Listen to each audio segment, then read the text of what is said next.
Good morning and welcome to the launch of the Greenprint for Economic Recovery and Renewal, which will show how, by putting climate action, inclusion and social justice front and centre, Ealing Council will help shape a sustainable economic revival for the borough. Ealing had already declared a climate emergency back in April 2019, but as we emerged from the second lockdown, it's clear that COVID-19 revealed stark inequalities in our pursuit of growth. Some sections of society, such as people from Black, Asian and ethnic minority backgrounds, key workers, those on low incomes, the self-employed and young people working in the service sector especially, were disproportionately affected by the pandemic. And we've been awakened to the unsustainable and unequal way we've been approaching economic growth. And there's a real sense of urgency to fix that. Equally, there's intense concern that recovery from the pandemic may overshadow our efforts to address climate change and the impact of Brexit. So today we're going to bring together under the Ealing in London banner, the local authority, the University of West London, Heathrow Airport and Ealing Business to discuss how our collective and individual efforts can help to shape a local economy that works for all. Now, later on, we're going to hear from Professor Peter John, Vice-Chancellor at the University of West London, and from Vanessa Bold, who is Head of Supplier Management at Heathrow, and from Fashionizer Managing Director Debbie Leon, on questions such as how academic and training programmes are evolving to support sustainable jobs for the future, and how viewers might influence that evolution, how the green economy might support Heathrow's recovery and boost local supply chains and jobs, and the lessons that one fast-growing Ealing company has for other businesses on surviving and adapting to new conditions. And throughout the next hour, we'll be seeing how all of that links into Ealing Council's new Greenprint for Recovery, which is launched today. The Climate Action Programme Manager, Joanne Mortensen, will describe what the Greenprint means in practice for business, working with Ealing Council, and Director of Growth and Sustainability, Lucy Taylor, will explain how the Greenprint will boost high street recovery and growth. But first, a big welcome, please, to the leader of Ealing Council, Councillor Julian Bell, who will set the scene for us on why we need a Greenprint for recovery and renewal. Julian, over to you. Thank you, Toby, and good morning, everybody.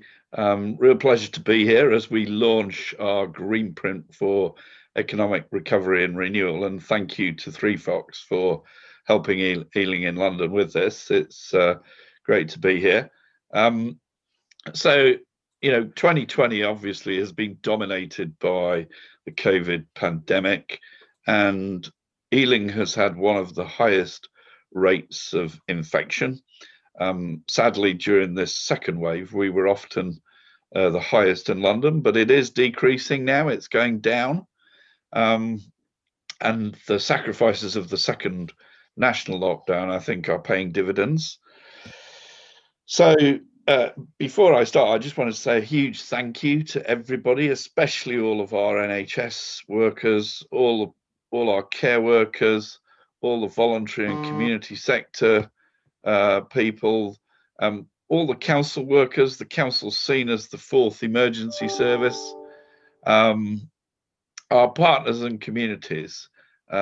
We kind of worked under the banner of Ealing Together, and it was a phenomenal community response through what were really, really tough and unprecedented times. But in that first lockdown, we actually delivered nearly 14,000 food parcels. We contacted over 22,000 vulnerable people in the borough, and we worked with 78 groups and charities under that Ealing Together banner. And we took just over 10,500 calls on that Ealing Together helpline. So it was an incredible response, and I just wanted to thank everybody for helping us get through that, because it was incredibly tough. Now, our council plan has got 3 key priorities for the borough, and they remain a good, genuinely affordable homes, opportunities and living incomes, and a healthy, great place. Now, the Greenprint's been put together to positively influence the council plan review that we're conducting. We figured COVID's had such an impact that we needed to not throw away our priorities and council plan, but do a thorough review and look to the future economic growth strategy that the Greenprint that we're launching today is all about. So, in terms of what the pandemic's required us to do, we've got to have a renewed focus on the more urgent matters that are not just to do with COVID, but other things that you've already talked about, Toby. The climate action from the climate emergency that we have to take. We've got a unique opportunity to create the green economy and to lead this economic recovery. We've got to work closer across all commercial sectors to protect as many of the existing jobs as possible, as well as enabling the creation of new jobs in a more diverse and resilient economy. And we've got to prepare, sadly, for huge numbers of job losses, particularly in our more deprived communities like Southall and Northolt, who are reliant on jobs at or linked to Heathrow Airport. 1 in 10 Ealing jobs were in the aviation sector pre-pandemic. So it's a huge challenge for us going forward, and we're more affected than most. So London's just emerged from Tier 2, from the lockdown into Tier 2, sorry. We were in Tier 2, we're back in it again. And our message remains the same: follow the rules. As mass vaccinations are coming, but we've got to follow the rules until that happens. And we won't get through that vaccination program until late spring, early summer. So what's the council doing to help businesses? We've got a Q&A webinar for businesses this Wednesday with myself and Councillor Mahfouz, my cabinet member for finance. During the second lockdown, we're building on the huge business rate relief and discretionary grants that we gave out in the first lockdown. In that first lockdown, we gave out 78 million direct business grants and 58 million of business rate relief. Now, currently, there are further helps that are available to businesses. They can get them via our coronavirus webpage on the council's website. We've already given nearly $500,000 in the second national lockdown grants that are available, and we just want businesses to come to us and we'll see what we can do to help. There are some discretionary grants as well for those who don't automatically qualify. So if you've been hit and impacted, come and talk to us. Just finally, and I think my 6 minutes are probably more than up, the council continues to make progress on its council plan priorities. We've just announced £388 million of investment in Broadway Living registered provider. That's our council-owned housing company, and we're looking with that nearly 400 million investment to build at least 1,300 new affordable homes by 2026. That's going to have a huge impact and will help accelerate an economic recovery, whilst it also provides at the same time the high quality, low carbon homes that our residents need. So we're really wanting to work with everybody and looking forward to what everybody else has got to say this morning. Thank you, Toby. Fantastic, Julian. Thank you very much indeed. Can I just ask, your phone is buzzing and people are desperately trying to get hold of you. As we come out of lockdown, does the intensity of the work that the council has to do in response to the pandemic, does that reduce at all, or are you still at sort of fever pitch in emergency response? So it doesn't seem to have slackened at all.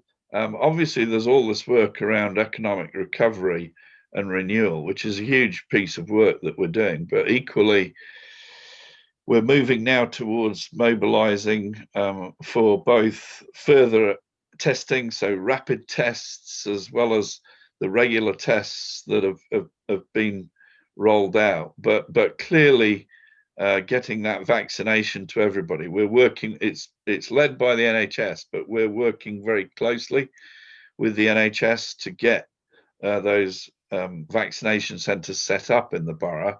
We're hopeful that we'll be up and running very shortly, and we've got to get those communications out to people as well. So huge job of work still to be done. So yeah, no slacking off at all.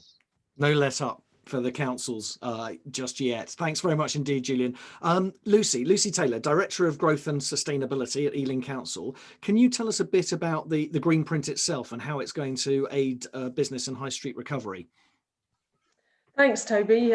Good morning, everyone, and welcome to the launch of our Ealing Economic Recovery Plan, Ealing's Greenprint. And we're really pleased to be launching it today. And I think most of all to say, looking forward to working with many different partners to deliver that, and to those who may be on this today.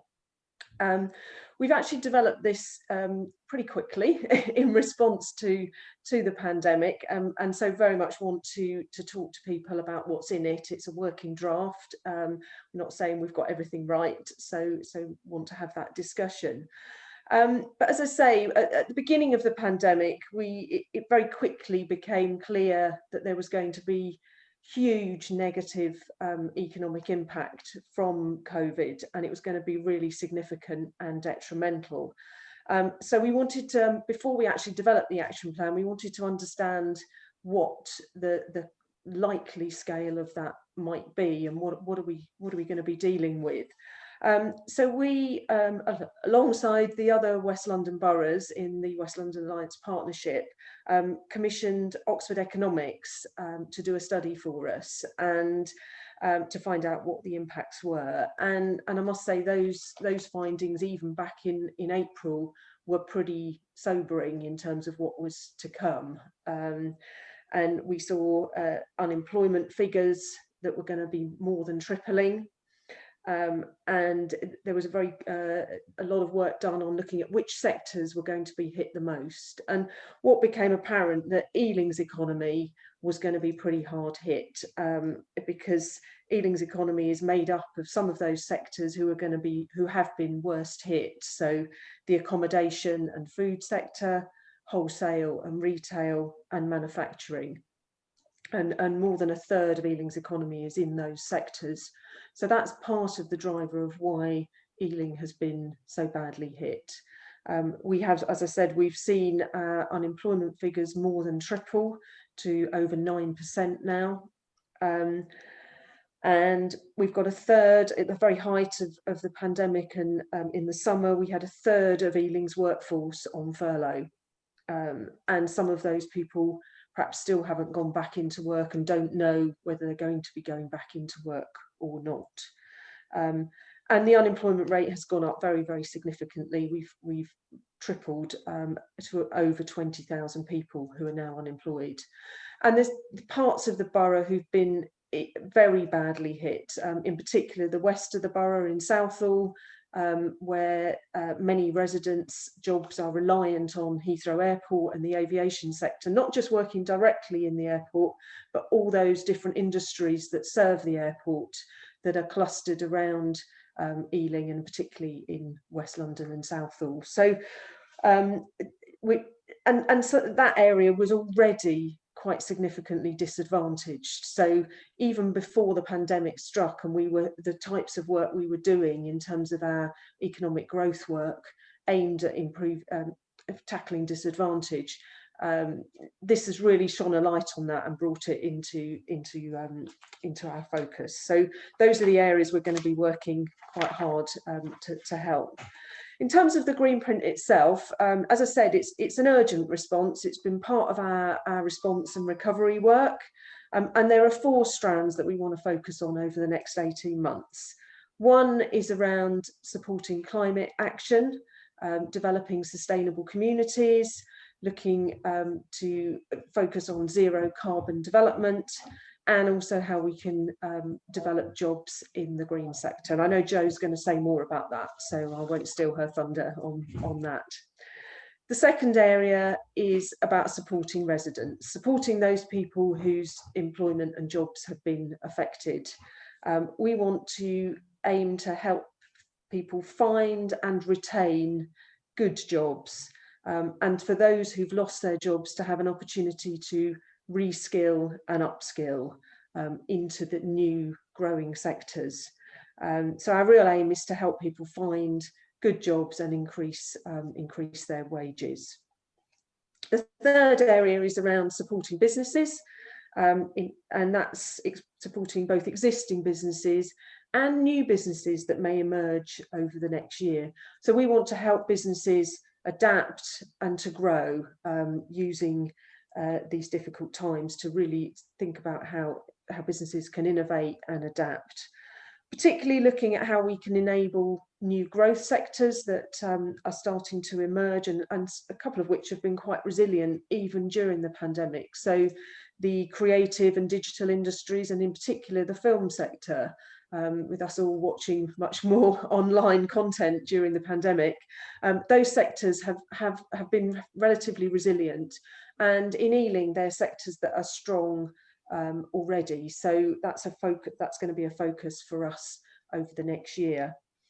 And also in the green sector, we've seen the amount of grants that the government is putting into the green sector. We know this is a sector that is going to grow in response to the pandemic and the climate change emergency. And we're also working with Heathrow, and I'm sure more will be said about this, around the creation of potentially an innovation district that focuses on the green economy and links into the airport. So that will be a massive opportunity for West London. And the fourth strand in the Greenprint, as well as supporting residents, supporting businesses, we want to support our neighbourhoods, focusing in particular on the potential to repurpose and intensify some of our commercial areas, in particular in town centres, as our lives adapt and change. People use retail in a different way. How do we need to repurpose our town centres and some of our industrial areas as well? So we're looking at that to enable us to create more diverse and resilient economies. So those are the four key strands that we're going to focus on in the Greenprint. And we've been working really closely with businesses and residents, as Councillor Bell said, throughout the pandemic. Just a little bit about what we've been doing kind of quite immediately. We've created a high street task force, and we've been working with businesses to help provide some practical help, both about in terms of getting reopened, and also in delivering some support to help bid for new contracts and to help businesses to innovate. So we'll be rolling out more of those programmes over the next few months to help businesses upskill and diversify. So as I said, the plan's been developed very much in partnership with others, and we know that in order to deliver the plan, we're going to need to work with many others. Some of those on this call, with the University of West London, with Heathrow Airport, with our West London colleagues across other boroughs, with Job Centre Plus, and with all the businesses and residents in the borough. So very much looking forward to rolling out some action in relation to our Greenprint and to working with everyone. But as I said at the start, this is a working draft. We're not going to do this on our own, and we want to have discussions with others about how we can all work together to really tackle these problems in Ealing's economy. Thank you. Great stuff, Lucy, thanks. And viewers, do fire in some questions. All of our panelists are going to be available for a bit of Q&A later in the session, so we welcome your questions throughout the session. Lucy, a quick one for you. How is the council going to be using your funding powers and your policies to address disadvantage and support business and particularly support your green agenda?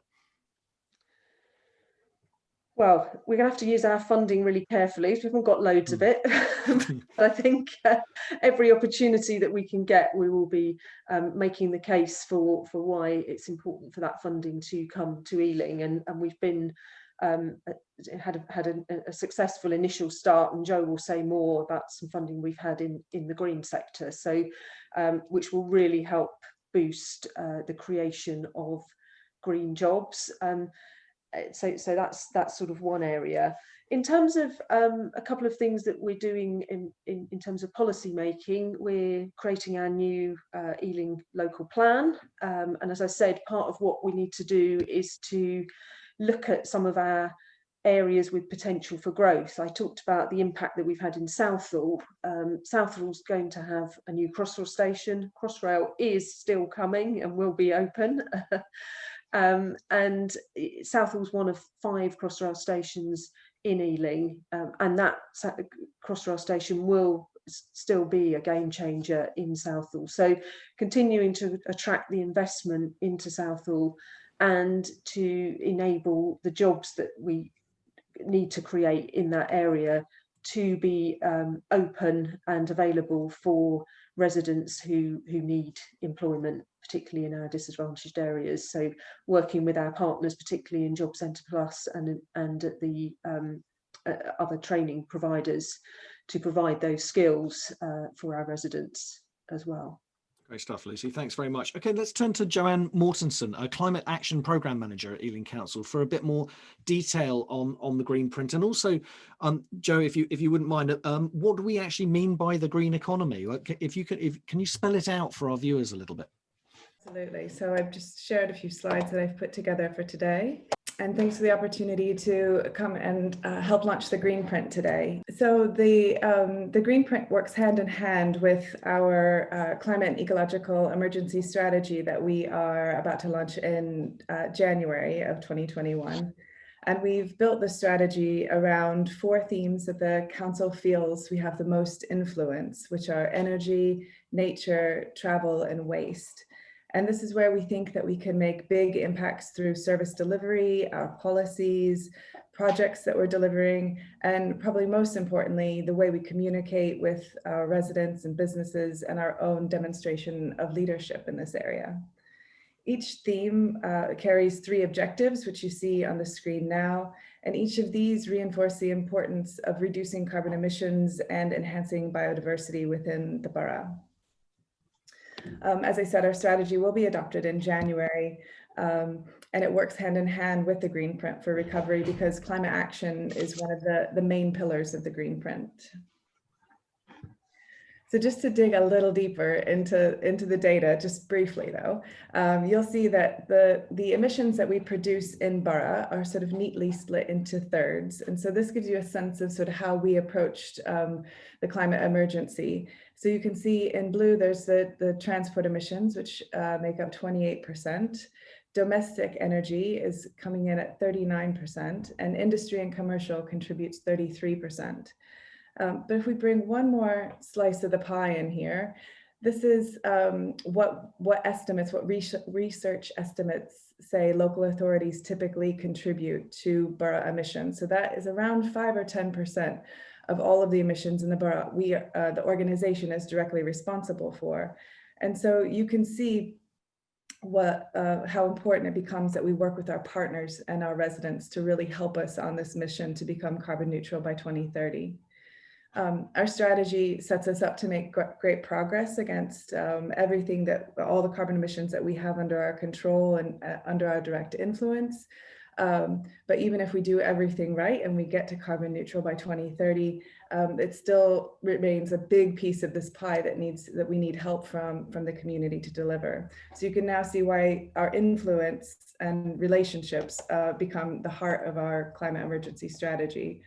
We need everyone to pull in this direction so that we can realize the benefits that it brings to both our communities and businesses. So just to dive into the green economy just a little bit, we clearly have a lot of work to do as a community to address climate emissions, but we think that that means good news for the economy. what does the green economy mean in practice? So we're hearing a lot about it now with the central government particularly is pushing on this as a main driver of economic recovery. And we really view the green economy as an opportunity, and our crystal ball and the science is really telling us that the green economy is where we're headed, and there's really no alternative path to this. We think that the growth of the green economy is going to help our residents get back on their feet after the pandemic, and the faster we transform, the better we're going to be as a borough, and the more leadership we can bring to this space. So our commitments as an organization are to use our purchasing and policy powers to grow this area for our community.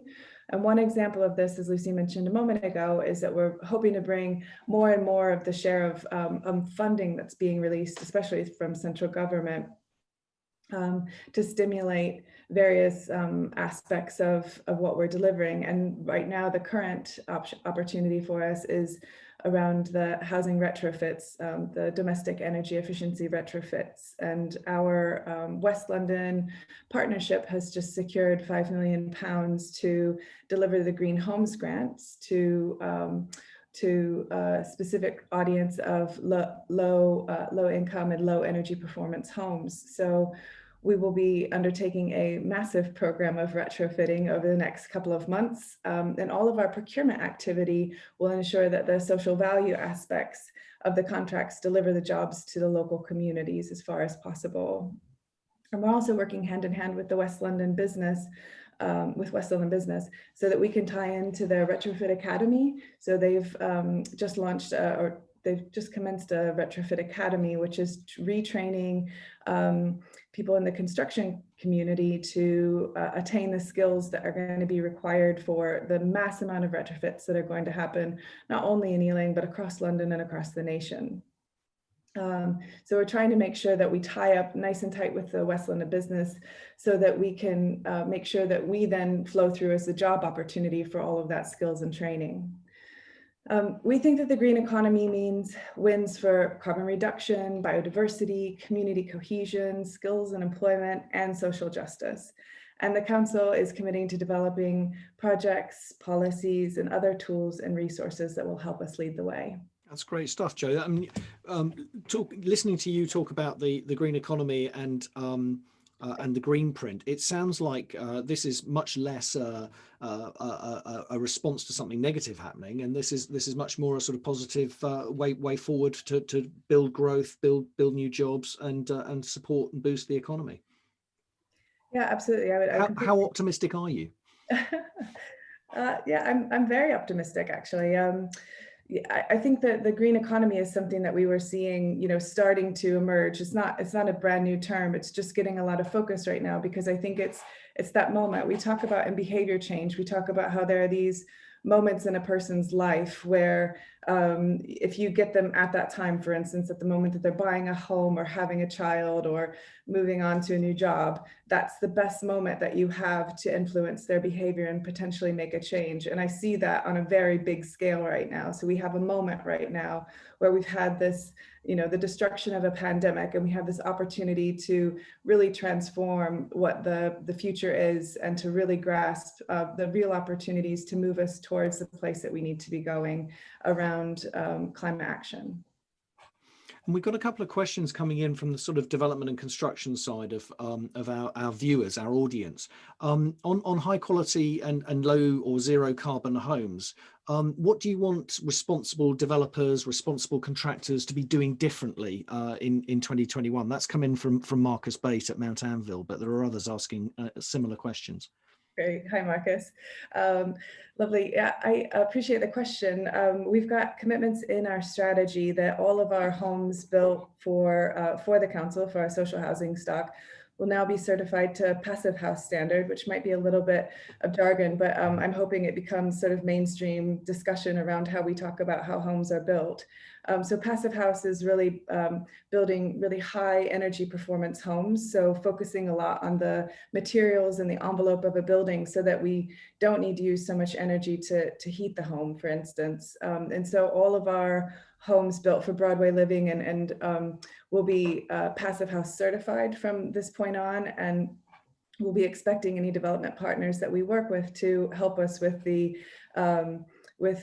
delivering zero carbon homes and going with us on that journey. And we're also addressing the homes that we already have built, because we have 12,000 homes that we're responsible for. So we're putting in a work plan so that we're addressing both whole house retrofits, so very deep retrofits, and also making sure that every sort of piece of work that we do to homes to improve them is improving their energy performance because of the health benefits and also the carbon benefits that it brings. Thank you very much indeed, Jo. That's brilliant. Okay, so we've heard from the council what it's planning to do, its package of support measures and policy changes to that come through this Greenprint for recovery and resilience. Let's talk to some local businesses and organisations in Ealing to find out how they're responding to that and making use of it, and what the sort of broader implications are. Let's turn first to Professor Peter John, Vice Chancellor at the University of West London. And Peter, perhaps you kick off a bit by outlining University of West London's kind of significance in the economy in Ealing, okay, and then talk a little bit maybe about your own response to the pandemic and how you see this Greenprint supporting your policies. Okay, thanks, Toby. I'll start off with the obvious one: what impact do universities make on their borough or their towns or their cities? And they do make an enormous impact. If you look at the economic data, they are some of the biggest employers in regions, for instance. In London, it's a little bit different because there are 46 universities, but we're the only one in Hounslow and Ealing. So our impact, for example, is around 56 million plus to the local economy. That's a big direct impact. The indirect impact is what we offer around that. And we do lots and lots of things, which I'll come on to in a moment, to help local businesses develop. But this year, there was many fears that the pandemic would, how can I put it, put many universities out of business. There was talk about 20 to 40% drops in income, overseas income going, students not applying, and so on. The pandemic, however, didn't work out that way. Students saw universities as a port in a storm, because their opportunities were limited elsewhere, and therefore recruitment stayed steady, which was very positive, particularly for us.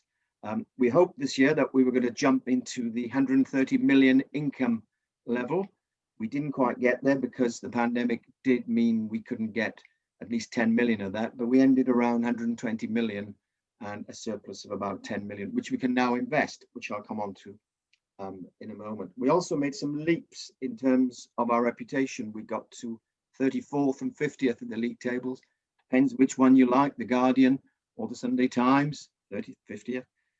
We won University of the Year as well for the student experience. So that put us high in that bracket. So I think that was really impressive this year. And our income was impressive. So we can now invest in what we wish to invest. Part of that money has gone into research and enterprise. I'll come on to enterprise in a moment, but research also overlaps with it. And we've got a number of research centres that now really have an impact in Ealing and elsewhere. The pandemic showed us one thing, as well as the relative poverty underpinning the problems, because that was the real key. It's the poverty and the socioeconomic disadvantage that caused huge problems for us, and it really shone a strong light into that. But it also showed how care homes and care practices are also problematic, and we put a lot of money and investment into dementia care, care of the aged, and of course care of diabetes and eye hydrate and so on, to help people in care homes really recover from some of the problems they face, which the pandemic makes worse. So we put a lot of effort into that, and that helped us enormously. We also gained just under £1 million of funding to help the dementia care and train people in care homes. That really matters alongside the vaccines. Don't forget, 8,000 people die of flu in care homes every year. So these things are ongoing, and we're trying to address all the underlying problems as well. The second part of our investment has been in business, small businesses and new businesses. We started a food lab, which looks at sustainable products for future restaurants and future food production, for instance, plant-based products, low sugar products, waste control. Believe it or not, restaurants lose just under 30% of all their income through waste. And that waste can be put to better use. So we've decided to put it into better use across different sectors. So that's been really important. And the second thing we've done is we've invested in new businesses. Having a good surplus in charities, which we are, means you could put that money to use. And that goes to use in particular to invest in new business. We've put £1 million pot to one side that businesses can opt into, they can buy into, and they can claim all kinds of help through finance, through support, through product development, and so on. And they can get direct income from it as well. And from that, we've set up just about, last count was 21 new businesses that have come through that. And they vary from cybersecurity through getting safer bells on your house that when you enter, through sound development, sonic, etc., etc. There's lots of different things, even on getting people to listen to music in a better way than they do currently, helping with hearing problems, etc. So there's an investment pot there that we put for individuals, for companies to come together to try and build that up. We also got a spin out process as well, where students who are in the university already or others who wish to join our enterprise hub, you can join it as an associate member or you can join it as an actual member, and then you can get access to all the facilities. And the spin outs have really been impressive. We've got 40 at the moment spinning out from some of the research-based initiatives that we've got. I'll give you an example of some of them.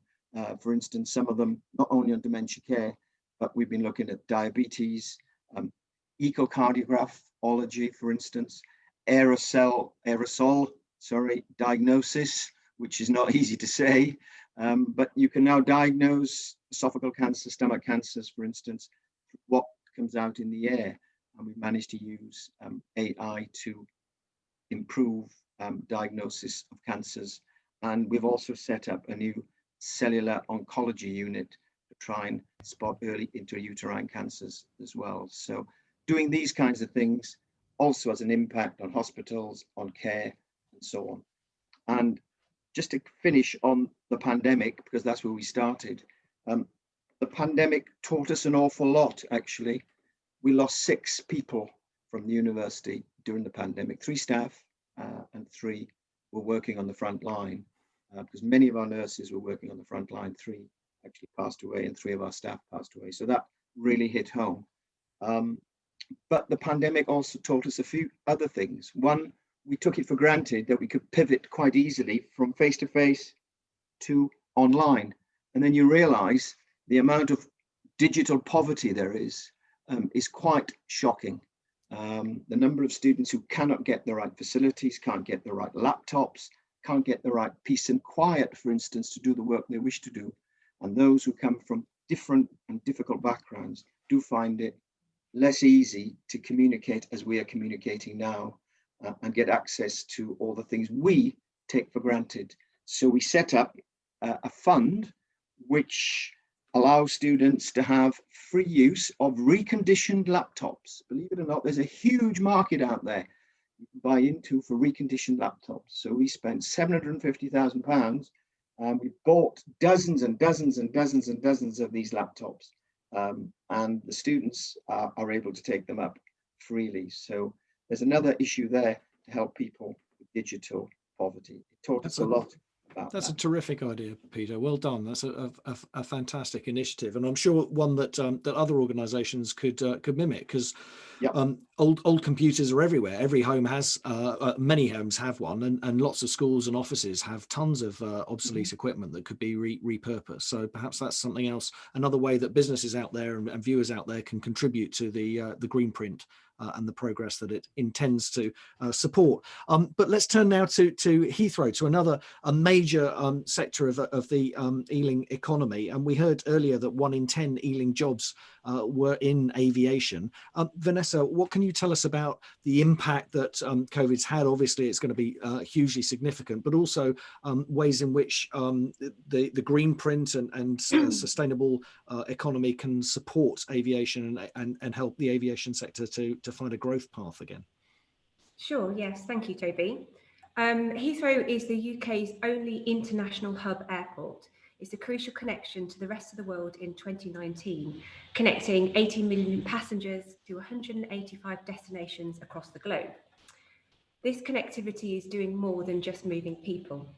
Heathrow is the UK's largest port by value, with £106 billion of goods handled in 2017, which is more than Southampton and Felixstowe combined. COVID-19 has been the worst crisis ever to hit the aviation sector. Keeping everyone safe has remained our first and non-negotiable value. But alongside this, Heathrow has had to adapt to a new way of operating reality as we have faced an 83% drop in passenger volumes. With this in mind, Heathrow's strategy moving forward can be broken down into 3 principles, the details of which were published last month in our local recovery plan. The first principle is around protecting the business. From the start of the pandemic, our priority has to be and has been to protect as many jobs as possible, and that includes our colleagues through our contractors. To ensure Heathrow's survival and the security of many jobs as possible, Heathrow has reorganised, we've consolidated our operations, and we've reduced our cost base and sadly said farewell to many friends and colleagues. We've cut around £300 million in operating costs, and unfortunately we've cancelled or paused over £650 million of capital projects. Protecting the business is very much where we are today, and while there is still much uncertainty left, the recent news of the government's test and release programme, combined with the availability of a vaccination, has been very well received, and we're hoping to see the knock-on from this in the 3rd quarter of next year. Winning the recovery. Heathrow faces an especially competitive and challenging market in the months and years to come, and this will be overlaid with all the uncertain complexities arising from Brexit. We will absolutely need to improve productivity across the entire airport, leading where needed to focus change in setting up the airport as it should be, and not necessarily as it has always been before. We will need to attract the best suppliers all the way through our supply chain. We will be competing for resources at the same time as HS2, as Highways England and the Lower Thames Crossing, and also other projects like the Westminster Restoration and Renewal Programme, amongst other exciting works. To achieve best value and to deliver economic benefits, we will need businesses of all sizes, of all disciplines, local businesses and businesses from across the UK to know about our opportunities and to be excited about them and to want to get involved. Building back better. We want Heathrow to be one of the most sustainable airports in the world, and that means working to decarbonise aviation. COVID-19 has given us a clear opportunity to accelerate this change as we look to build back better. So what does this mean for Ealing businesses? COVID-19 has given the opportunity to reset the narrative for Heathrow and, from a procurement and supply chain perspective, champion economic sustainability in the aviation sector. While our pipeline of contract opportunities for next year is very much reduced, we will buy back better.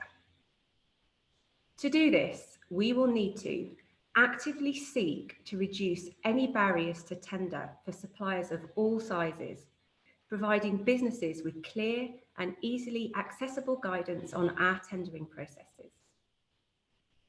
Where possible, we want to work with local businesses, disadvantaged and underrepresented people and companies, and proactively identify new suppliers to join our team. We will be setting ourselves targets so that we continually seek to improve on our successes.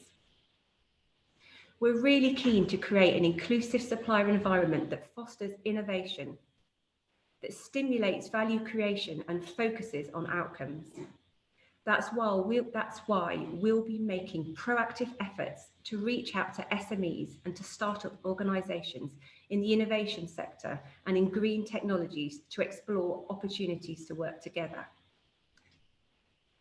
We are revising our procurement and contracting mechanisms to support small businesses becoming part of our supply chain.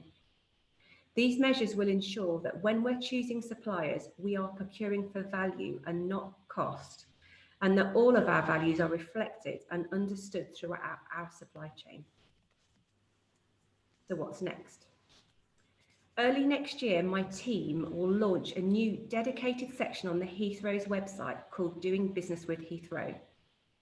From this site, potential suppliers can interact with us and find out what we are buying, when we're buying it, and how we're buying it, and all the information they need to get involved. Around spring, summer next year, we'll be using Compete4 to openly advertise all of our supply chain opportunities in one place. And that will be for direct opportunities and those hundreds of contracts that feature throughout our sub-tier supply chain. Compete4 is a free online service for suppliers and is already used by many major public and private sectors, including HS2, Thames Tideway Tunnel, amongst others. And there are around 8,000 businesses in the Heathrow area that are already registered. We will continue to collaborate and work in close partnership with key local stakeholders, such as Ealing, to ensure that we are aligned with our efforts and we engage with as many businesses as possible. So what can you do now? I really want all suppliers that are interested in working at Heathrow to email my team at supplierinquiries@heathrow.com. That's supplierinquiries@heathrow.com to register your interest in receiving all news and information from us, including notifications once our new website is live, and to receive any information about future Meet the Buyer events and our Reimagine summits. I really urge you to sign up on the Compete4 website. It's free, and once your profile is published, it automatically matches suppliers to opportunities that suit you and will allow you to express interest in relevant contracts quickly and easily. Once Heathrow goes live with Compete4, you'll be ready for us. I look forward to taking your questions next and working with you all going forward. Thank you. Brilliant. Thanks very much indeed, Vanessa. And perhaps you could remind viewers in the chat about that email address and the website as well that's coming up. Maybe put in the date that the website will be available from. That'd be really helpful. But another great initiative for local businesses and the news that Heathrow is going to be procuring on value, not cost, which is a really exciting development, along with an opportunity to contribute reconditioned computers to help students at the university and all of the council's initiatives that are coming forward. Let's flip this around and ask Debbie Leon about a business that's actually flourishing during the most recent months. Debbie, what can you tell us about how a business responds to something like the pandemic happening? How do you adapt and how do you evolve in order to flourish like you are? Let's not say we're flourishing, we are surviving. And I think there's a fundamental difference there. We are generating literally survival income. And the main reason for that is we make uniforms for the luxury hospitality sector. So we are a global business, which is quite interesting, that although we are located in Ealing, our clients are all over the world. And in all honesty, they have all been hit by the pandemic badly. And not in equal measure, but actually as the course of the year has progressed, I would say that everybody's been hit. So what I think the main lesson was that the key to our survival was the fact that we actually pivoted immediately in March. And we started making face masks, of which we have a large variety of colors and shapes. But initially our thoughts were to make them for our clients because we didn't realize that everybody would be locked down, but we realized that everybody would be wearing masks. It's interesting because we spent a lot of time on getting our masks to be medically as high quality as possible. And from the government, there was a lot of resistance initially, if you recall, about the research into the viability of face masks, which caused us a problem.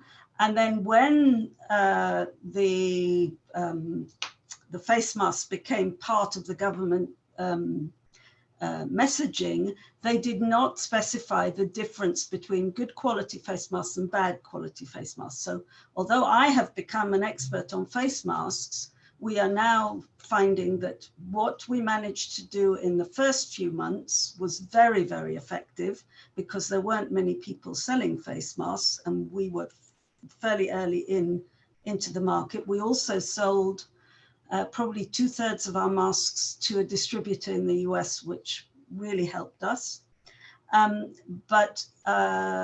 But now people are buying face masks that are cheap and we are fairly expensive, and people don't understand the difference. And it's quite interesting because Ealing Council has bought some face masks from us for to give gifts with their nice logo on it.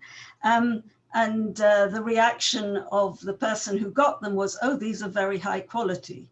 So I think it's still a big issue, because in fact, one of the things that transpires about all of this is that people are still wearing face masks and they're still getting infected.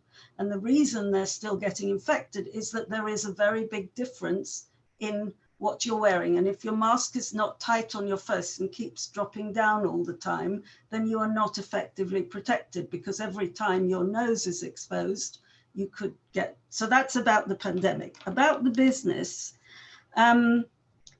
we had none of our normal business for 6 months. Not only that, all of our customers were closed and nobody paid us.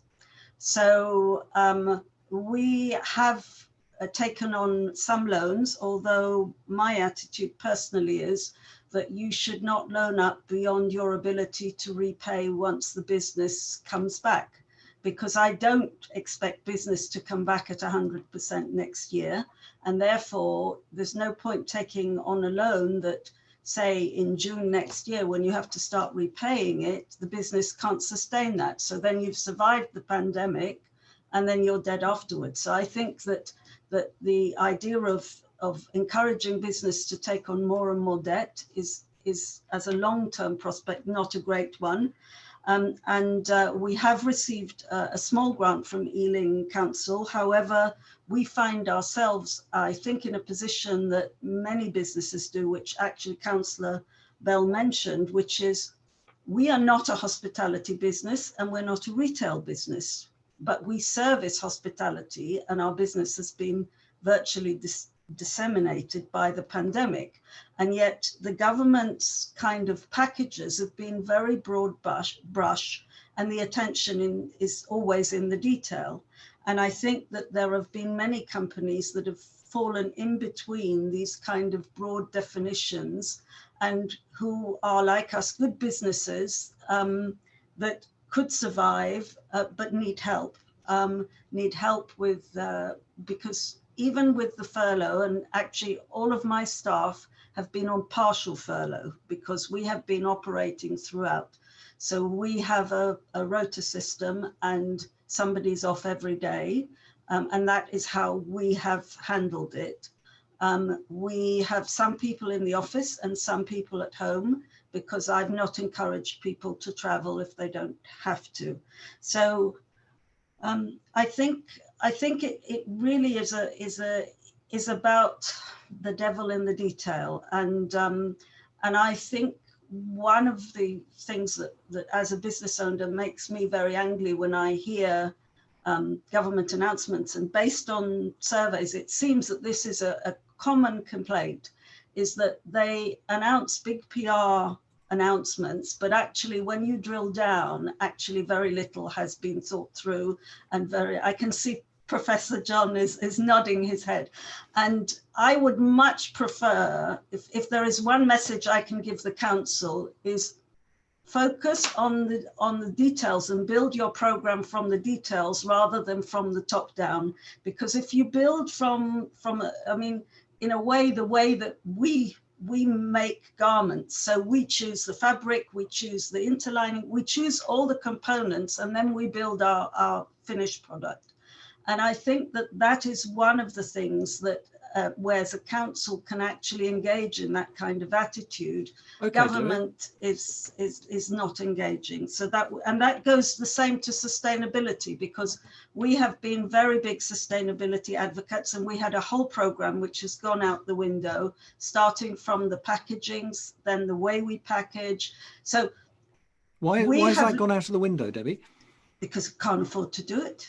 Yeah. Okay. So let's put that back to the council. Thanks very much. A lesson from business: build your strategies from the ground up, from the bottom up. Start with the choices about the details, and then work out the strategy afterwards. And secondly, also this sort of broader question about sustainability and greening the economy, that it just costs too much and businesses can't afford to do it. Lucy, do you want to pick up on that? Don't come in from too high a point, build the policies from the bottom up. And secondly, the cost of sustainability. Okay, so on the businesses, I think what I said in terms of the Greenprint, Toby, is we really want to work with businesses. We don't have all the answers, and we want to work with our businesses. So that's why we've sort of reignited our conversations with businesses through the High Street Task Force. So I would really encourage businesses to talk to us and for us to hear stories like Debbie's around how businesses are coping and what the particular issues are. I'm aware that many of my colleagues across the council work on business regulation, for example, and the government has given us certain flexibilities during this time in regard to regulation, and there may be other things that the council can do. So really keen to hear those kinds of things around what is affecting businesses at the moment. And how should they contact you with that feedback, Lucy? Okay, well, I think perhaps we'll put some contact details in the chat, Toby, and people to look at afterwards. Yeah. So there are a number of, on the council's website, depending on what you want to talk about, there are a number of different colleagues' contacts. Otherwise, they can come to my team, and we'll put some contact details in the chat, Toby. I have another big question in that context, which is to do with high streets and bricks and mortar. The councils need money to be able to do things, and you get most of your money or some of your money from the rates. Yet the rates are completely based on bricks and mortar, which puts online businesses and any business that doesn't require bricks and mortar or traditional methods of doing business at a disadvantage. And the pandemic has accelerated this. Now, I know this is a big agenda on the government agenda, but talking about pushing from the ground up, shouldn't councils be pushing for a change to that? Because there is, as you green the economy and you want to focus more on less bricks and mortar and physical things, wouldn't it also be appropriate to change the whole way that you manage to collect funds? Because it makes sense. Okay, Debbie, we get the idea. I don't know that the council specifically wants to promote against bricks and mortar, that you want to do things not in bricks and mortar anymore, but certainly to support the high street. The question of rates has arisen, and it probably always was going to. I'm not even sure that it's high on the government's agenda at the moment. But Julian, would you like to pick up on the big rates question? It's a perennial. I was saying that back we did a big survey of all our businesses so that we could try to understand what they were actually feeling on the ground and what it was like on the ground, so that we could try and tailor our response to be as helpful as possible. But clearly we're living within a framework set by national government, which of course includes business rates. And clearly there has to be a change to business rates, and I think everybody accepts that. If the high street's getting an absolute kicking, and unless we level the playing field between those online businesses without physical premises on the high street with those businesses that are paying all those business rates and rents on the high street, we're not going to save the high street essentially if we don't do it. So what you're saying is that you are pushing for business rate reform. Yeah, it's something that I say quite often and repeatedly. So I'm about to go on a call with the shadow local government minister in a minute. In fact, I need to hop off pretty shortly. But again, I'll see if I can raise it there on that in that meeting. It's something that I think most local government leaders see that this is essential. Fantastic. Thanks, Julian. And viewers, Julian's put up links to download the Greenprint. There are some other links there for downloading the Greenprint as well in the chat. You've also got the links to the email for Heathrow to get in touch with them. And you've got the links for Robin Dass at Ealing in London, who can answer inquiries about from local business about how you can input into the Greenprint. And one more question that's come up that I'm going to find a minute to ask that I thought was interesting. Lucy, when you're looking at businesses in Ealing, what role do you see for the voluntary sector? Where is the voluntary sector playing into the Greenprint, and how are you looking to support the voluntary sector? Thanks, Toby. So I think we very much want to work with the voluntary sector. They've been absolutely fantastic in the immediate response to COVID, and I think it's changed some of the or enhanced some of the relationships that we've got with the voluntary sector and that residents have got with volunteering and the voluntary sector as well. And so one of the things that we want to carry on is that real sort of the power that's come from that, if you like, and the sort of everybody working together. What I would say is, in particular, in terms of working with residents to help people into work, I think there's a real opportunity to work with the voluntary sector and the contacts that the voluntary sector has with communities and with in particular geographical areas. And we all know that in terms of how people find work, there are many, many different ways. And I think the voluntary sector can really play a role in that. So I would very much want to talk with the voluntary sector about how they fit in. Clearly, Job Centre Plus and the government's Department for Work and Pensions have rolled out some pretty big planks of funding and activity, the Kickstart programme, which is for young people and to get people into that first job in these difficult times, and encouraging businesses to take on young people. I think the role that the voluntary sector can play working alongside the council and Job Centre Plus in that is really important. So, as I said, as we roll out our working draft, it's to stimulate conversation and look forward to hearing from people about the roles that they can play. Great stuff. Thanks, Lucy. Now, Joe's already responded to John's question from the audience about he's working at the council's ranger team about parks and green spaces and whether new jobs and reskilling refers to or includes nature conservation. I wonder, Peter, what's the potential to be changing and evolving the curriculum at the University of West London, and are you looking at courses in things like nature conservation, which has a huge commercial kind of spin-offs as well? Is that something that John could come to you about? We've been, well, Julian would know, he's disappeared, but we've been working on making sure the trees in Ealing are healthy. We've got something called non-invasive technology that can track the roots of trees right across their lifespan. And we've been working across a number of them in the borough to develop then ways of improving the health of the trees. Because believe it or not, those things really, really do matter to the sustainable agenda. And we're working with Kew Gardens and their researchers there to develop the technology. So that's one thing we're trying to do. Yeah. And there's others as well, but I think that one gives you some idea of how important making the environment that you see important for the environment that you breathe and you actually live. And I'm afraid we're too, how can I put it? We're too aggressive with our trees, and we don't think of them as something that's sustainable for us. But we managed to develop the technology that you can use in many different ways.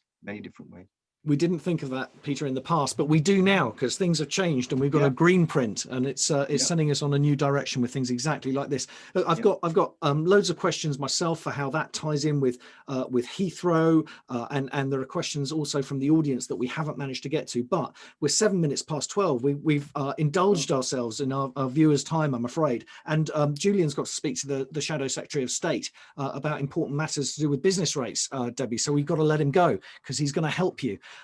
So that just about wraps it up. I think we have no more time, but it's been a fascinating and forward-looking session, and I'd like to take this opportunity on behalf of our viewers to thank the panel for energizing and inspiring us with the thought that perhaps the future can be better than the present, and that we can be involved in making sure that that's the case, and that's all of us out there. So on the viewers' behalf, thank you to Councillor Julian Bell, the leader of Ealing Council. Thank you to Lucy Taylor, the Council's Director of Growth and Sustainability. And thank you to Jo Mortensen, the Council's Climate Action Programme Manager. And also our special guests today. Thank you, Professor Peter John, Vice-Chancellor at the University of West London. And thank you, Vanessa Bold, Head of Supplier Management at Heathrow. And thank you to Debbie Leon, Managing Director at Fashionizer. And thank you, viewers, for joining us this morning. We hope you are leaving inspired, that you've already downloaded the Greenprint for Recovery and Renewal from the links in the chat, and that you're switching off Zoom so that you can start updating your business plan immediately to make sure not only that you're part of Ealing's economic recovery, but that you shape that recovery so that Ealing becomes a better place for everyone. Good luck in that mission. Bye-bye. And be sure that Ealing Council will play its part. Good afternoon. Bye.